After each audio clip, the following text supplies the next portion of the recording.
Now I have not used the roller yet, but I've just got it on a broom handle, and I'm gonna go this way here. Just gonna put a little bit on here and see how it works. I don't want to get too much up there at any one time. I don't think. We'll just see. You know, I could stand up there on the tub and do it. This way I can go from top to bottom all in one go, see? That's why I cut everything in first. So I don't have to go all the way up to the ceiling. Okay.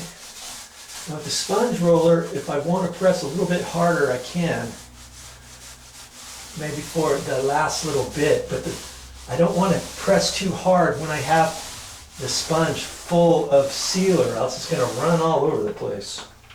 You know what I mean? I've just running it in my little throwaway tray, and that's all I'm going to do, just like that. Everything on here the same. Let's see. Here's my little tray. That's it. And those white inserts cost like $1, and that's all I'm using. And when you get done, you can throw that insert away, or you can let it dry, and you can put more sealer in there next time you need it. Real simple.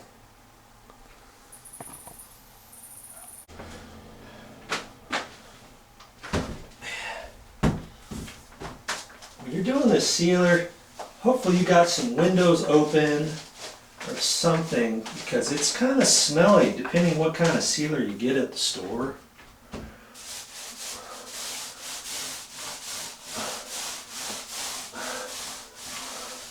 You see, my handle's too long for me to go all the way up without hitting the back of the wall. So I can just go down as far as I can, and I can flip my roller over and go on down.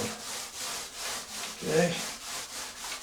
I like to do as much as I can with the roller and the roller pole, so I don't have to keep unscrewing this and doing it by hand a little bit, then screw it back on the pole. I mean, you could do this whole thing without a pole. You want to get up there with a little stool, you know, whatever.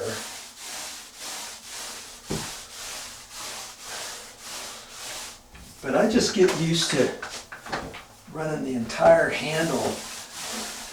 And you just get better at it as you go. You know? Nice even strokes. You'll get the feel of how much to put on there. Have some good light on your project so you can see any runs or see where you're going. Okay? You can do this.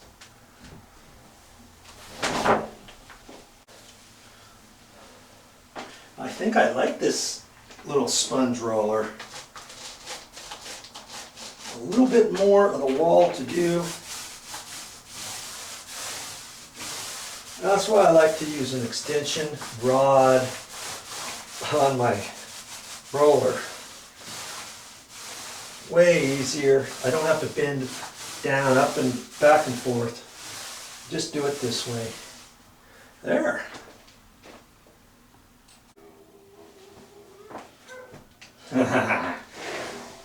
Okay, you can't stand not seeing me do it by hand, huh? Well, this is the last little bit I got right here.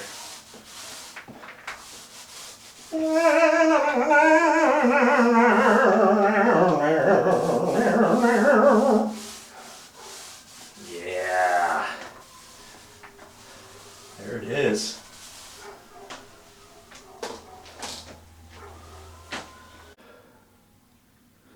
Well, I got everything ready for the grout.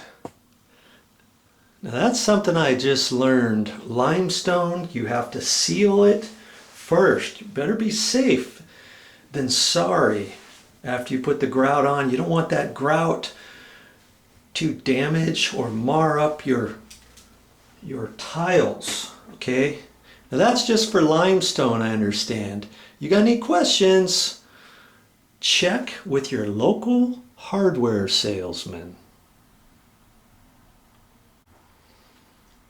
Well, your next question may be, hey Joe, can I leave the masking tape down and the nice craft paper now that I've spent a while cutting it and installing it and everything? Well, yeah, probably. I would have then recommended using the blue tape.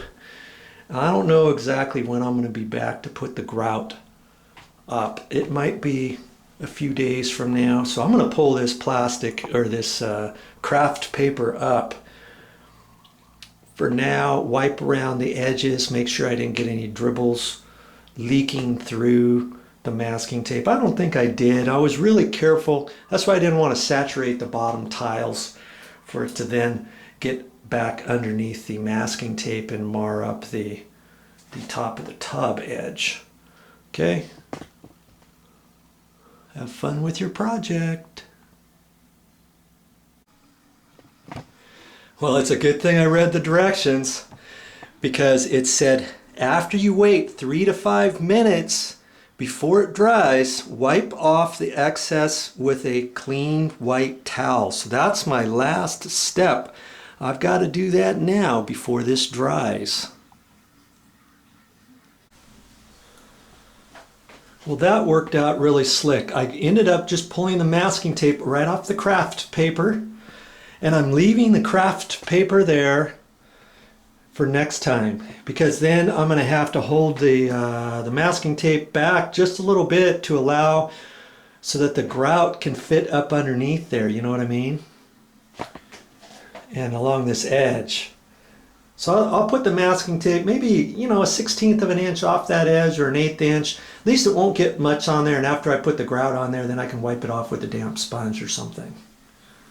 You know, I'll get it, but at least I don't have to pull this all out of here. I can reuse this. I like my craft paper. That's all I got for this time, but I'll be back with more videos.